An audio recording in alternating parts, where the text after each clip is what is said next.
Friends ನೋಡಿ, ನಮಗೆ ಮೀಶೋಯಿಂದ ಏನು ಫಸ್ಟ್ ಪ್ರೈಜ್ ಗೆದ್ದಿದ್ದೀರಾ 9th ಆ್ಯನಿವರ್ಸರಿ ಅಂತ ಕಳಿಸಿದ್ದಾರೆ. ಅಂದರೆ ಇದರಲ್ಲಿ ಸ್ಕ್ರ್ಯಾಚ್ ಕಾರ್ಡ್ ಕಳಿಸಿದ್ದಾರೆ. ಫಸ್ಟ್ ಪ್ರೈಜ್ ಬಂದು 1,14,49,49 ಚಿಲ್ಲರೆ ಕರು ರಾಯಲ್ ಎನ್ಫೀಲ್ಡ್ ಇದೆ. 9th ಆ್ಯನಿವರ್ಸರಿ ಅಂತೆ ನೋಡಿ, ಸ್ಕ್ರ್ಯಾಚ್ ಕಾರ್ಡ್ ಕೊಟ್ಟಿದ್ದಾರೆ. ಇದರಲ್ಲಿ ಏನಂದರೆ ನಮಗೆ ಫಸ್ಟ್ ಪ್ರೈಜ್ ಬಂದಿದೆ ಸ್ಕ್ರ್ಯಾಚ್ ಮಾಡಿದ್ರೆ. ಈಗ ಏನು ಹೇಳ್ತಿದ್ದಾರೆ ಅಂದರೆ, ಅವ್ರು ಇನ್ನೊಂದು ವಾಟ್ಸಪ್ಪಿಗೆಲ್ಲ ಮಾಡಿ ಅಂತೇಳಿ ಇಲ್ಲಿ ಕಳಿಸಿದ್ದಾರೆ, ವಾಟ್ಸಪ್ ನಂಬರು ಮತ್ತು ಕಾಂಟ್ಯಾಕ್ಟ್ ನಂಬರ್ ಅಂತ. ನಾವು ಅವ್ರಿಗೆ ಫೋನ್ ಮಾಡಿದರೆ ಫಸ್ಟು ಅವರೆಲ್ಲ ಡಾಕ್ಯುಮೆಂಟ್ ಕಳಿಸಿ ಅಂತ ಹೇಳಿದ್ದಾರೆ.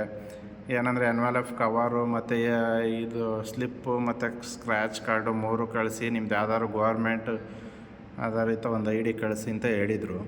ಅದನ್ನು ಕಳಿಸಿದ ಮೇಲೆ ಅವರೊಂದು ಫಾರಮ್ಮ ಫಿಲ್ ಮಾಡಿ ಕಳಿಸಿದ್ದಾರೆ. ವೆರಿಫೈ ಆಗಿದೆ. ಆದರೆ ಫಸ್ಟು ನಾವು 1% ಟ್ಯಾಕ್ಸ್ ಕಟ್ಟಬೇಕಂತೆ. ಅದು ಮುಂಬೈಯಲ್ಲಿ ಹೋಗಿ ಚೆಕ್ ಇಸ್ಕೊಬೇಕಂತೆ. ಈ ಥರ ಎಲ್ಲ ಬರುತ್ತೆ ಫ್ರೆಂಡ್ಸ್. ಇದೆಲ್ಲ ಫೇಕು. ದಯವಿಟ್ಟು ಯಾರು ಇದನ್ನು ನಂಬಿ ಹಣ ಕಳ್ಕೊಬೇಡಿ. ಈಗ ನಾವೇನಾದರೂ ಹಾಕಿದ್ರು 1% ಅಂದರೆ 14,500 ಆಗುತ್ತೆ. ನಮ್ಮ ಅಮೌಂಟೇ ಹೋಗುತ್ತೆ. ದಯವಿಟ್ಟು ಈ ಥರ ಎಲ್ಲ ಆನ್ಲೈನ್ ಸ್ಕ್ಯಾಮ್ ಮಾಡ್ತಿದ್ದಾರೆ. ನೋಡಿ, ಇದು ಮಾಡಿ ನಂಬಕ್ಕೆ ಹೋಗಬೇಡಿ ಇದೆಲ್ಲ.